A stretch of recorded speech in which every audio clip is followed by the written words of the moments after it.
On today's video, I'm going to talk all about structuring a stand-up comedy set. The best way of starting it, the best way of finishing it, and tying all the loose ends in the middle. I'm going to break this video down into 5 different sections. I'm going to timestamp each section, so if you would like to jump to one particular section, you can do so. Check out the information in the description box. Otherwise, watch the whole thing from start to finish, and I hope you get loads of value from it. So the first section is going to be establishing a strong opening. Start your set with a bang. The opening should be attention grabbing, setting the tone for the rest of the performance. Use a funny and relatable joke or a witty observation to immediately engage the audience and establish a connection.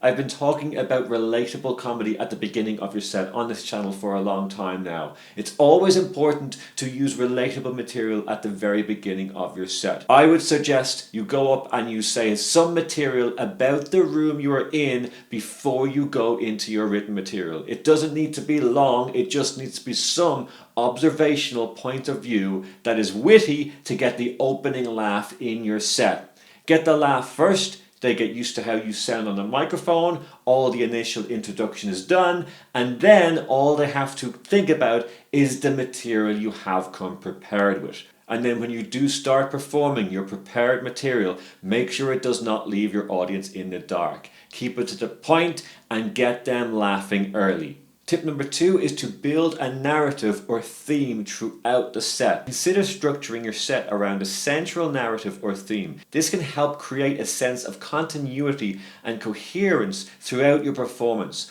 Organize your jokes and stories in a way that flows logically, leading the audience on a comedic journey. So if you look at your general overall set from start to finish, is there some consistent theme that you might be able to guide them through without? Perhaps it's your opening piece of material that maybe you can stretch out to the end of the set, and every now and then you just talk about it again in between all of your other sections of material you need to cover. An example of that would be if you open your set talking about what you do for a living.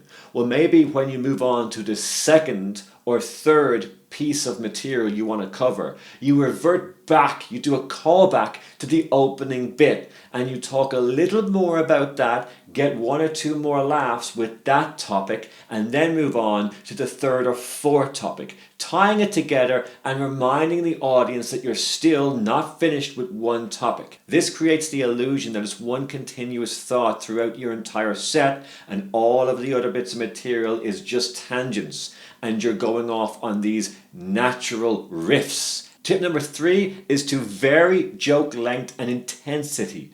Mix up the length and intensity with your jokes. Alternate between quick one-liners, medium length jokes, and longer anecdotes or stories. This variety keeps the audience engaged and prevents the set from feeling over-rehearsed. So pay attention to how the audience are perceiving your comedy. Sometimes it's fun to play with the pacing and timing in the room depending on the energy of the audience. This is the area where good comedy writing comes in to mix with good comedy performance. And since you're developing a timing and pacing based on the energy of the audience in front of you, that means because it's a different audience at every gig, the pacing and timing is always going to be that little bit different at every gig, keeping you on your toes, keeping you always thinking about the best way in how you can perform that material.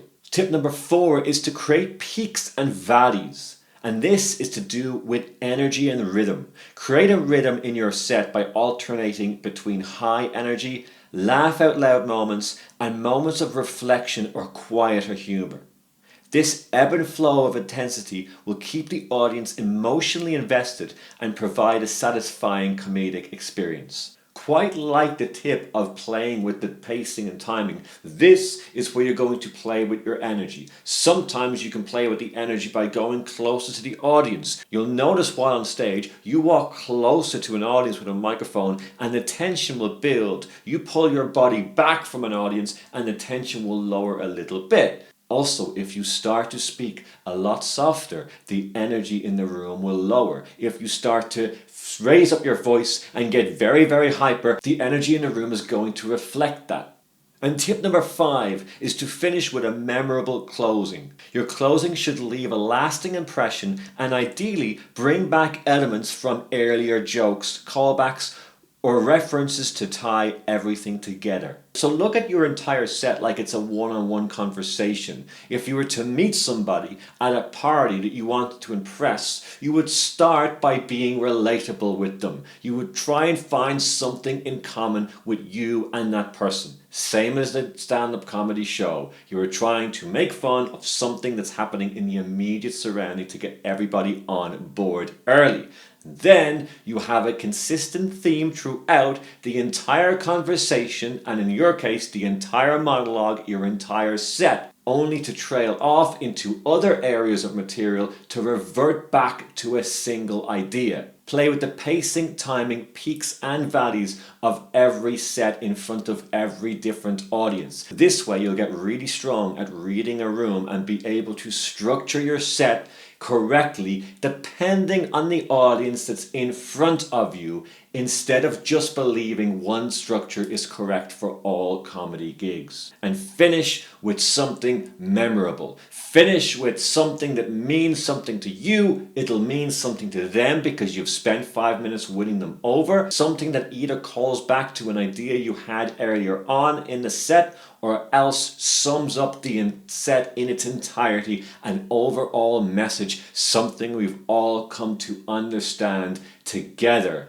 Keep them laughing, keep them guessing, keep them in a surprise state. There are my top 5 tips and techniques to consider when it comes to structuring your comedy set. I hope you're excited and motivated to go and start another writing session, and more importantly, excited to get back on stage and either smash the next gig or drop the ball at the next gig. It doesn't matter because we love the grind. See you on the next video.